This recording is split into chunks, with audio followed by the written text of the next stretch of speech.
harinya Abdullah. Hari ini Abdullah mau disunat, mau dikhitan. Doain ya, semoga semuanya lancar. Abdullah. Betulan Abdullah mau disunat? Betul? Berani? Anak soleh, ibu berani? Pintar, Masya Allah.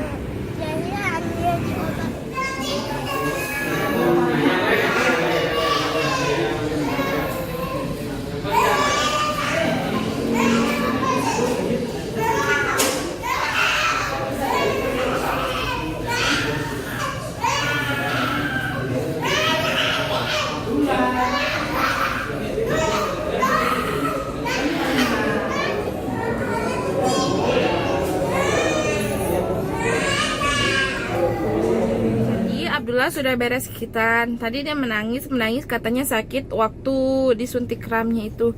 Karena Abdullah sudah jadi anak pintar, jadi anak soleh, sekarang dia bebas beli mainan apapun ya. Sakit enggak? Sakit apanya? Pas suntik ya? Sekarang dulu bebas beli mainan, oke? Itu hadiah dari ibu ya. Ya. Lu mau beli semua mainan?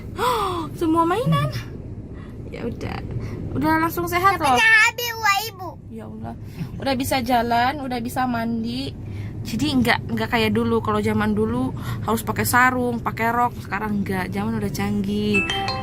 Oke, aku ada telepon dulu. Ya udah, nanti aku lanjutin. Bye.